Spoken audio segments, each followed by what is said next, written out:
Chapter 1, 116, Nick Smith Adventurer Level, 11 Human American. The freshly awakened orc was absolutely frozen in terror at the sight of Larry. She stared at us with wide eyes while we stood frozen, trying to figure out what to say. Finally, Garen sighed, then walked over to her and kneeled. "Hey, there's nothing to be afraid of. They're friendly and saved our asses," he said gently. "Are you okay?" "Yeah, what happened? Friendly?" she stammered. "Yes, friendly. We'd be dead if they weren't, right? Can you stand?" Probably. And I guess that makes sense. How long was I out?" "Not that long. You took a pretty nasty hit from that hammer, but the lich healed you," Garen said, helping Sleepy to her feet. "Healed the rest of us, too." Once he was sure she was steady, he turned back to us. "Thank you for all of your help," he said. "And thank you for yours," I replied. "Wait, aren't you that human everyone has been talking about?" Sleepy asked. "Yeah. This dungeon is where they found me," I said. "Oh shit, we haven't done introductions yet, have we?" Garen asked with a laugh. "I'm Garen, our party's two-handed specialist. Kiria here is our healer, Nith is our archer, and Dostin is our mage." "It is a pleasure to meet you," Yulk said with a small bow. "I am Yulk. This is Nick Smith and Larry Visamiro." Larry and I nodded our heads as Yulk gestured at us. "Whoa, wait. Yulk?" Garen asked. "As in Nash and Yulk of Clan Alta?" Yulk's face fell a little, and I clocked why pretty quickly. He didn't really want the fanfare that came with being a member of Clan Alta at the moment, or the reputation that came with being part of Nash and Yulk. "We should probably keep moving," I interrupted. "I'm tired, but—" "You're right," Yulk said, sneaking me a grateful look. "I'm afraid that we are in quite a rush and must press on." "Really? Even after all that?" Garen replied, gesturing to the broken robots. "Why?" "It's a rather long story, and as I said, we're pressed for time." Garen stared at us for a moment, seemingly lost for words. Then he turned to look at his party. Pole Orc, or Dostin, pinched the bridge of his nose with a sigh. "Don't—" "We should go with them," Garen interrupted the exasperated mage. "They saved our asses and we owe it to them." "We helped them save our asses," Dostin argued. "Sure, it was nice of them, but ultimately we—" "Nah, we should go with," Nith said, adjusting his bow. "If they'll let us." "Well," I trailed off, glancing at Yulk and Larry. "Their presence may increase the odds of our success," Larry said. "Especially if we can retrieve Garen's hammer." "That's another reason we need to go with them," Garen laughed. That hammer was expensive. Not to mention the fact that we dropped our packs to run faster. "Yep, all of our loot was in the packs," Nith added. "We either push forward with these guys, or we return as penniless beggars. I don't know about you, Dostin, but I've got bills to pay." Everyone stared at Dostin, and after a few moments he sighed dramatically. "Fine," he grumbled. A few glances were shared, but no further arguments were made. I pulled my sword out of the robot's face as Garen joined me at the front of our formation. Then we continued further into the dungeon. After walking for a while, he cleared his throat. "So, what brings you to Delver's dungeon?" he asked. "We've got to get to the end of the dungeon," I shrugged.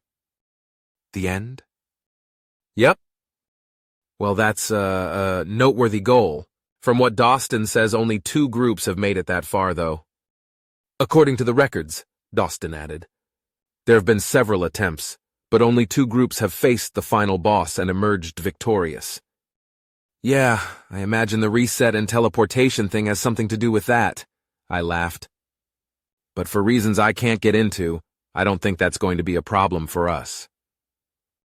"Some sort of human magic?" the mage asked. "He said reasons he can't get into," Garen scolded. "Wait, you're a he, right?" "Yep." "So humans have females?" "Yep." "What do they look like? Is it like with us and elves and such?" There were several more questions of a similar nature, but I answered them to the best of my abilities. We ran into some more drones, but they were easily dispatched with Yulk's electrical pulse spell. Eventually we stumbled upon the orc's stuff, Since Dostin and Yulk were on the verge of exhaustion, we decided to rest.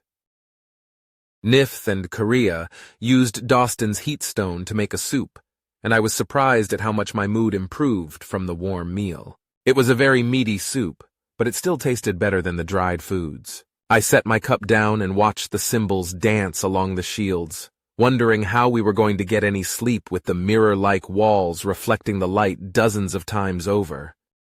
"Won't be long before we reach the machine boss," Garen said, checking his hammer for damage. "What do we know about it?" "It's a large construct, originally believed to be an iron golem," Dostin explained between soupy sips. "Its behavior is akin to that of a drone, meaning it won't attack unless we show aggression by attacking or attempting to bypass it. It has been noted to have extremely effective ranged attacks that are almost impossible to dodge, and its melee attacks are pulverizing. So hit it with all we have right at the jump and hope that drops it," I added with a yawn. "That has been the most effective strategy for defeating it so far, yes. Some parties with extra durable shield bearers have managed to beat it without an overwhelming opening salvo, but our shield bearer retired." "Retired?" "Yeah, for personal reasons we can't get into," Garen grinned and winked at me.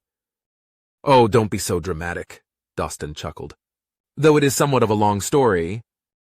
"We've got time," Nith said. "You want to tell it or can I?" "I'll do it," Korea smiled. Our party originally formed in Blurpus at the behest of Great Chief Tormund. Our mission was to hunt some beasts that were attacking caravans, and we meshed really well. Once we took care of the beasts, we decided to continue to work together and began taking quests.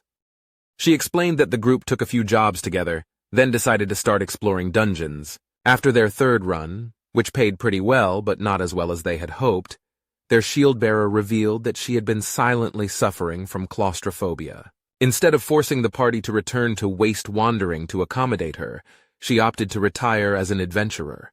The rest of the group respected her decision, and she returned to her family while her party continued diving into dungeons. Eventually, she became a guard captain for Great Chief Tormund. "We were thrilled to hear it, of course," Kyria laughed. "By the time we got the news, though, we'd already moved here. A few months before they found you, actually." "Yep," Garen nodded. "Our first run went pretty well, so we decided to do another dive. And then another and another. Our latest, as you've seen, hasn't gone all that well," Dostin said. "So now that we've shared..." "Right. Well, I'm not comfortable going into detail, but..."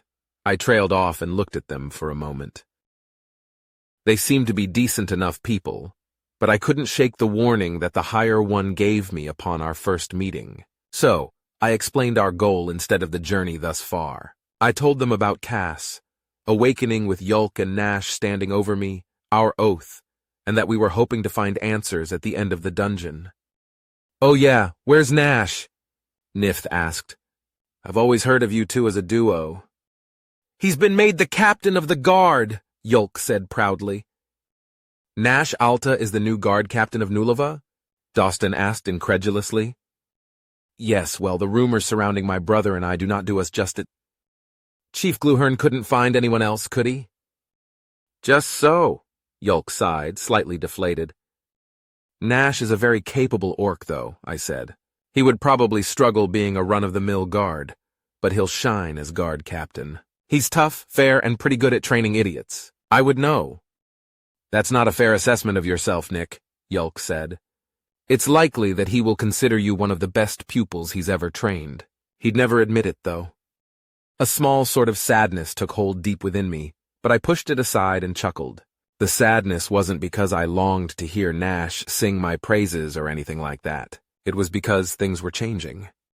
With Nash becoming guard captain and Yulk being a professor, it was entirely possible that I would have to continue my journey alone. Part of me was bitter about it because they had sworn to help me, but I knew how immature that was. Like it or not, they had their own lives to live, and those lives didn't revolve around me. Plus, it was kind of cool to see them grow and become successful. If I had been told what they'd become when I first met them, I wouldn't have believed it. Well, actually, Nash getting married before Yulk did was certainly believable. Korea had been glancing at Yulk with all the subtlety of a tank. As usual, though, he was completely oblivious. It wasn't that he was intentionally trying to ignore it or anything. He just genuinely didn't seem to notice. The rest of us, though, had already shared knowing glances. Poor girl. Or girls, actually. He'd kind of left a string of them, come to think of it. "So, let's say we make it to the end of the dungeon," Garen said. "What's next for you three?" "No clue," I shrugged. "It depends on what we find." "What if we find a door that leads you home or something?" "Then, I guess I go home. But there's no way that it's going to be that easy." "How do you know?" "Can't say." "Bah, that's no fun." "Indeed," Yulk said as he rose to his feet. "Well, I for one am exhausted." "Yeah, me too," Dostin added, finishing his soup. "We should rest while we can." After various murmurs of agreement, everyone except Larry tried to get some rest. My sleeping bag seemed to be magnetic, but it took some time for me to finally get to sleep. Even though the earlier fight had taken a lot out of me, the upcoming boss battle provided enough nerves to keep me up for a while. But once I managed to get to sleep, I was out like a light. I woke up to find Garen, Larry, and Yulk sitting together, chatting. I laid there, listening to Larry calmly explain what his father did to him.